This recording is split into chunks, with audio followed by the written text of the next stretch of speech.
All right, so we're going back to Yehuda ben Tema. And Yehuda ben Tema said that someone who is 5 years old, ben chamesh lamikra, here,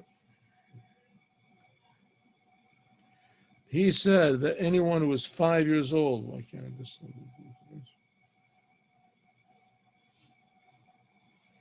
I don't know.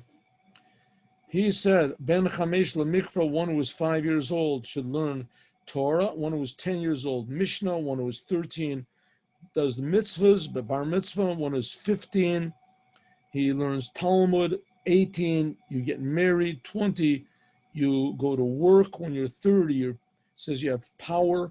When you're 40 is understanding. When you're 50, you give advice. When you're 60, you're old. When you're 70, you are decrepit. When you're 80, it says you're powerful. Gavura. Okay, let's see what's going on. What does this whole business mean? Let's look and see. I'll just try to read the top line. I'll keep the line I'm reading on the top. Hua ya Omer, but Tosfos Yom Tov, it explains that these are the words of Rabbi Yehuda ben Tema. The Tosfos Yom Tov, it says these are not the words of Rabbi Yehuda ben Tema. And the whole Mishnah has nothing to do with Pirkei Avos. These are just Chachamim, wise men. Ha-semichum, semichum v'hosifum kan. But just the wise men took these words from somewhere else. And they put them in. Who said this? Rabbi Yehuda ben Tema, right? No. These are the words of Rabbi Shmuel HaKatan. Let's do this thing. Rabbi Shmuel HaKatan. And some people say that here, the Mishnah, Shesheninu La'el, Shmuel HaKatan Omar. Some people even say it in the name of Shmuel HaKatan. What? Ben Nofel Oivecha Al Tismach. Like it said before, remember Shmuel HaKatan said that if your enemy falls down, don't be happy because maybe Hashem will do it to you. In any case, whoever said it, it's very wise. Let's see what the message is. 1 second, let me move this over here. Ben Chamesh Shanim Lamikva, the Mikra, someone who's 5 years old for learning the Torah. Some people say Lachniso LaBeita Sefer LaOtiot Shitchil Belimud Kriya. Some people say this is when a person starts to learn the letters of the Torah. In fact, that's not what we do. Some people say when you're 30 years old, you should already start learning to read Hebrew. And this they found in a midrash that says, the Joseph says, Ki tavo el ha'oretz, when a tatem eitz, when you come into the land of Israel, you should plant a tree, and you have to wait for 3 years. That's one of the reasons why they do an upshirin at the age of 3. It says when you plant a tree, for 3 years, the fruits can't be eaten. After the 3rd year, then the fruits can be eaten. Bepiriya shel Torah k'tuv medaber. This is talking about the fruits of the Torah, like it says, Notzar te'ena yochal pirya. One who plants the date tree will eat the fruits, and this is hinting at the Torah. And also, this is talking about is a child coming to the land of Israel means that when the child comes out into the world, and says the first 3 years are orla. In other words, the first 3 years, the child cannot be expected anything. Can't use him at all. In the 4th year, then he's kodesh hilulim to Hashem, which means that's when he finishes 3 years, and that's orla. Then after that, you go into the 4th year. Goes into the 4th year, he is holy to Hashem. You can start to learning letters, and that's what it is here. And I have a sister. She lives in Chicago. She works at child education, special education. And she told me how they're developing this method where children at 3 years old, they can start to learn to read. And I told her, you know, that the religious, she's not so religious, but I said to her, did you know that in Judaism, they've been doing this for like 3,000 years? 3 years old, children learn the letters. Sheyiyu Mosifim. I mean, by Judaism, of course, because we have the Torah, so literacy is of utmost importance. If you're not literate, then you don't know what to do. You know, you don't know what to do. I mean, I don't know if there's anything, there are illiterate Jews, could be. I heard that there's such a thing, but it's hard to believe. I hard to believe there are. Maybe there are some places, maybe in Israel, could be, in some of the poorer areas, poor non-religious areas, where they don't, you know, the kids sit and watch television all day or whatever they do. Could be. But generally speaking, there's a big, it's in the blood of the Jews to be literate. So it says at 3 years old, they already start to learn. This is adding learning on. They learn this from the law of Orla. Then it says at 10 years old, he learns Mishnah. After that, he learns 5 years, he learns Torah, right? Starts learning the Chumash when he's from 5 years old until 10 years old. Then he starts to learn Mishnayos. Why does he say 5 years for learning the Torah? Why? Because that's what it says, Kol Talmid shelo ra'a siman yafa b'mishnaso chamesh shanim, because it says any pupil that doesn't show any signs of success after 5 years of learning, it's pretty sure that afterwards he's not going to see any signs of success. So therefore, at 5 years old, he starts to learn Chumash, the 5 books of Moses, and I mean, actually Mikra means the 5 books of Moses and all the other books of the prophets and things. And then when he's 10 years old, he starts to learn Mishnah. When he's 13 years old, then he starts to do the commandments. Kolomer, as then, nechshavu kavar gadol, then he is considered to be a man, an adult, and he is obligated to do the commandments. And that's what it says in the pasuk, Amzu yatzarti tehilati yisaperu. Ze amzu. Zu is the numerical value of 13. Some people say that this is a law from Moshe Sinai. Some people say that they learned it from Shimon and Levi. It says that Shimon and Levi, that they put each man put on his, and they were both 13 years old, it says, 13 years old. Ben Chamesh Esrei LeTalmud, 15 years for Talmud, Lilmod Gomorrah, to learn Gomorrah. This is to learn the Talmud. And the intention is to explain all of what the Tanaim say and the Amoraim in the Mishnah. The Amoraim came and explained it. That's what the learning from the words of the Tanaim, the Tana, that, and from those who were previous in the whole long chain of Tanaim, that we learned that briefly in here in Pirkei Avos. Remember, it started off with Hillel and Shammai. They were like in the beginning of the Tanaim, and it came all the way down to Rabbeinu HaKodesh, about something like, what, 300 years. V'yitain le'am tam, they give us reason. Shahari b'yamim ahem, in those days, lo haya Gomorrah shalana, we didn't have any Gomorrah, so they had to learn the reasons for the Mishnah. And that's what Talmud is. It says, when was that? At 15 years old. Then when a boy is 18, Ben Shmona Esrei, when he's 18 years old, he gets married. Matzu Midrash, we found in a Midrash, there is a hint at this, like it says, V'hu Isha B'Betula Yakach.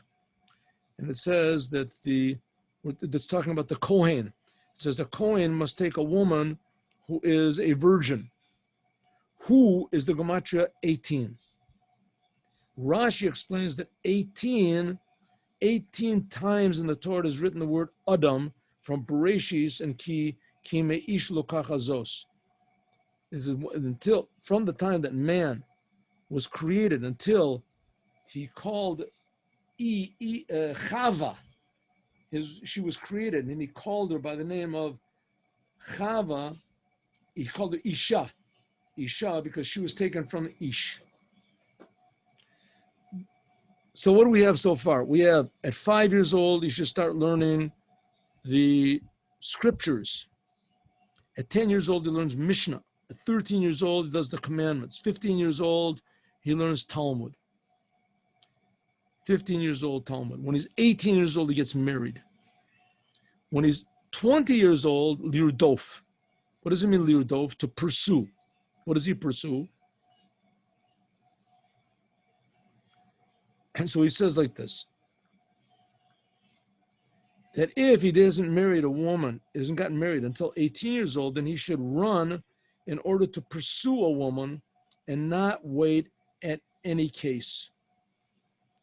Because then he's going to get all sorts of negative thoughts. Some people say lirdov means to run after making a living. That after he's already learned the Torah and he's learned the Mishnah, he's learned the Gemara, and he has a wife and he has children.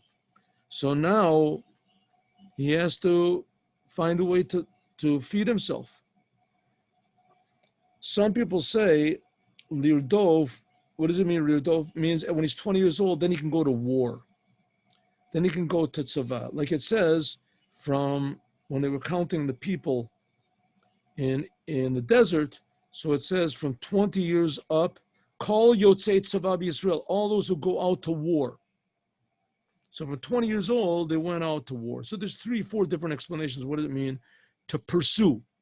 Either it means to pursue a wife, or it means to pursue a livelihood, or it means to pursue, to go out and to pursue the enemy, go and fight. That's 20. 10 years later, Lekoach, 30 years old. So that's what we found also in the Levites. At 30 years old, they began to serve in the Mishkan. And they were, like it says, Mi ben shloshim shana u'mala. The Levites started to serve in the Holy Temple beginning when they were 30 years old. Anyone who came to serve a service of Hashem, Moshe, and because they had to carry things, and also that was Levites 30 years old. Good. What about someone who's 40 years old? For understanding. When a person is 40 years old, nidbashel, there is matured his intellect to start to understand one thing from another. After a person is 40 years old, like we see after the Jews were 40 years in the desert, Moshe said to them, "When lo natan Hashem lachem leiv ladat," it said, God did not give you a heart to understand, and eyes to see, and ears to hear until this day. In other words, after the Jews were 40 years out of Egypt, when they got out of Egypt, the Jewish people was like they were born. So the birth of the Jewish people, until they came to the land of Israel, they really didn't understand anything. And that's what Moshe said. Now you've been wandering in the desert for 40 years. Now God has not given you wisdom, eyes, or ears to understand until this very day. As you saw what was going on, but you didn't understand anything. Some people found another hint.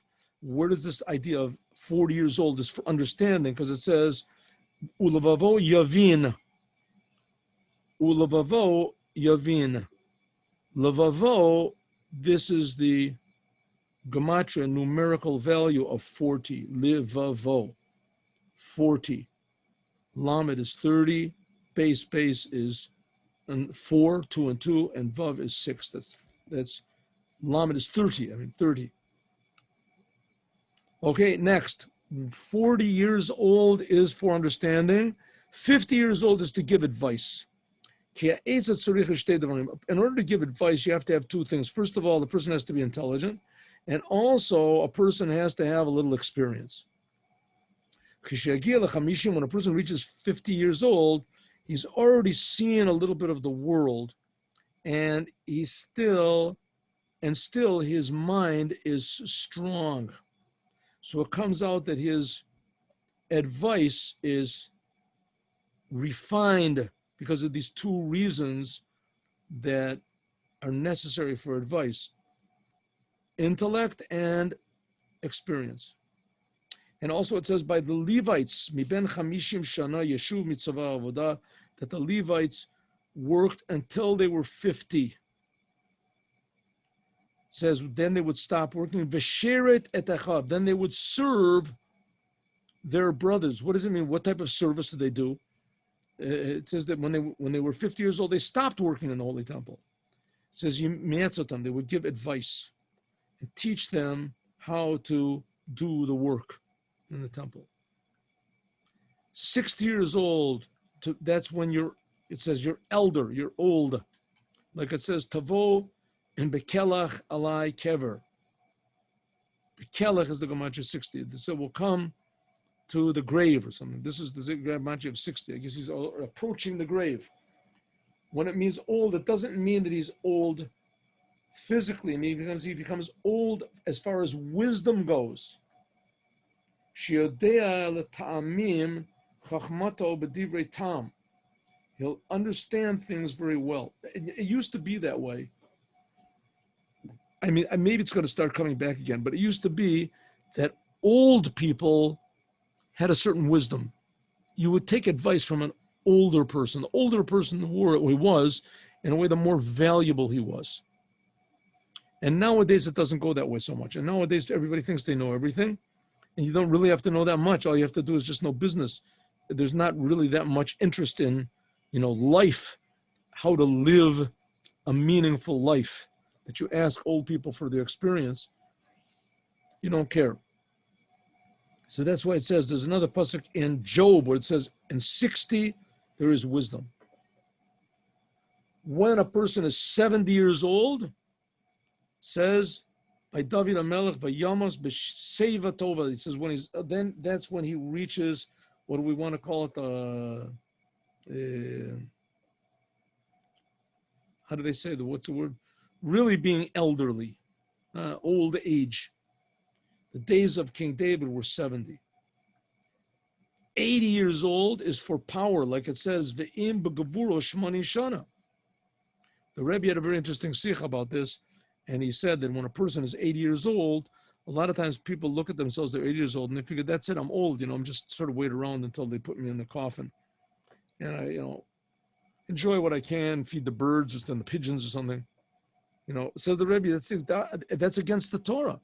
The Torah says clearly that at 80 years old, a person is strong. Ben shmonim legavura. And also it says in Tehillim, im gavurot shmonim shanam. But the Rebbe said, but we see that when a person is 80 years old, he hasn't got the power, physical power.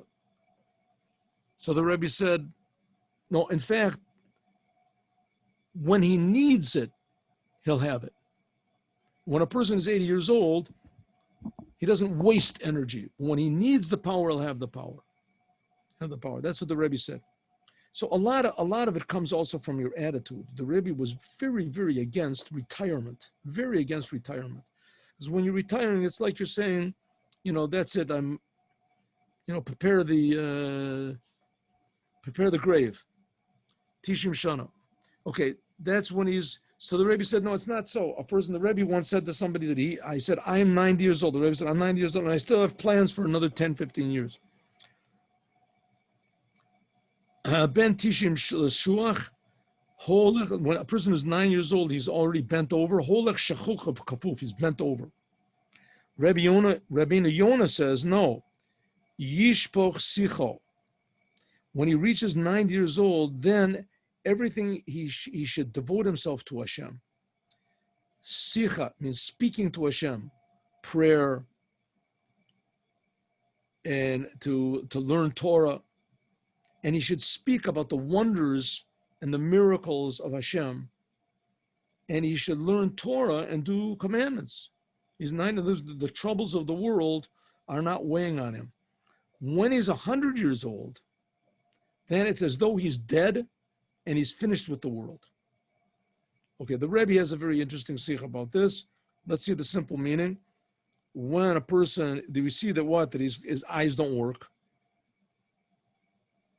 His face is all changed. His wisdom is gone. He just crawls around, right? Mishtateh. He's like a crazy person wandering around. If he has any mind at all left, how much more so that he won't be able all that he's worth is just sitting around and praying. The Rebbe said, what type of a thing is this to say? What type of practical advice is this? Right? Telling you when you're 100 years old, forget it. You feel good when you're 100 years old, you're making a big mistake. Yeah, you feel healthy. It's an illusion. Don't worry. You're sick and you're finished and you're stupid and you're gone and you're crazy and you're lost and there's absolutely no purpose, and don't fool yourself. You're totally worthless. What type of a message is this to tell people? So the Rebbe said, no, what it means is that he is dead as far as negative things in the world go. That the things in the world have now no more effect on him anymore whatsoever. And there were people in Chabad also that were 100 years old, more than 100 years old. The famous one was just recently passed away. His name was, I think, Meir Itkin. And he used to make kiddush on very, very powerful vodka. It's called 96% vodka, 96% alcohol, not 96 proof, 96% vodka. He would make kiddush on that every Shabbos. I once drank some of that. You have to know how to drink it. It's not so easy to do, but how he did it, I don't know. And they say that 96% alcohol, and the thing like this, like only 4% water. You have to drink it and then immediately drink something after it. You have to drink it and then immediately drink something after it or eat something. Any case, this fellow Itkin, he got pneumonia. They call it water on the lungs. Mayim ala reot, they call it. Water on the lungs. And he said, see, I knew that 4% water that was in the vodka, that would get me, the 4%. And it was the 96% that was for help. So a lot of it is listen, people are supposed to live till 120 years old. That's what it says, 120 years. And the Rebbe said several times, 120 is not enough. 120 is not enough. So the problem is, you think, well, I'm already 100 years old, that's it. I must, I have an obligation. Everybody's expecting me, to be old and die. So I don't want to let everybody down. Okay, next. So it says when you're 100 years old, let's see, Shahari. Yeah, that's what we said. Good. Mishnah number Chav base. All right, so what are we saying? That basically the basic Mishnahs that have been given to us from Pirkei Avos had already finished when we got up to Yehudi ben Tema, right? When we got up to your Mishnah Chav. And really, that's already outside. That's already tacked on to the Mishnayot. That's what we said before. And now, these are extra Mishnahs, but they're good. Ben Bagbag. Ben Bagbag. Who is this Ben Bagbag? Let's just look over here. He says, it seems that he was the uncle of Hillel HaZaken. Now, Hillel HaZaken, he was before all these people. They were right. He was like right in the beginning of the. He was there before the temple was destroyed. According to the Tosfos, he was a convert. And Ben Bagbag and Ben Hey, that's going to be the next Mishnah. They were both converts. And in order to hide them from the Malshinim, from the squealers, because it was forbidden for a person to convert. What are you talking about? Convert? Wow. They hated the Jews as they were, right? The Jews, they denied the Yashkela. They didn't believe in JC. Anybody who didn't believe that is, that's the worst thing possible. That's like not believing in Stalin in Russia. Very, very similar. And so they, here these two people, they became converts. Wow, that's really awful. It'd be like in communist Russia, putting up a picture of Trump or something on your wall, or of the George Washington. So you can't do a thing like that. So in order to hide this, they changed their names from Bagbag, from whatever, who knows what their names were, Thaddeus or something. They changed it to Bagbag and Ben Hey, in order to conceal them from the informers. Oh, They concealed that, so they called them Ben Bagbag and Ben Heye. Okay, very interesting. Let's see what they had to say. Ben Bagbag said, we're going to have to do the comment on this next week, okay? Let's just read these two. Ben Bagbag said, Hafach bo, turn over and turn over in the Torah, the kulaba, because everything is in the Torah. Ubei techazeh, and in it you will see, v'siv, and you will get old, ubalabo, and you will spend your days in it. Umineh lo tazua, and don't move from it. This is all Aramaic. She'en lecha mira tova, right? No, I'm sorry. It's not. It's okay. Siv, I guess is. Seva is no. This is all Hebrew.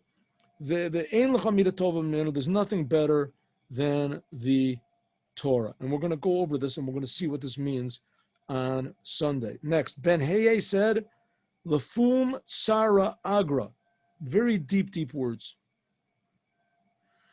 According to one's difficulties, so is the reward. If a thing is very difficult to do, then you know that there's a big reward, that it's a very valuable thing. Good things do not come easy. Okay, and that's the last two Mishnahs, and we'll talk about what they mean, God willing, next week. So let's go to the Alter Rebbe.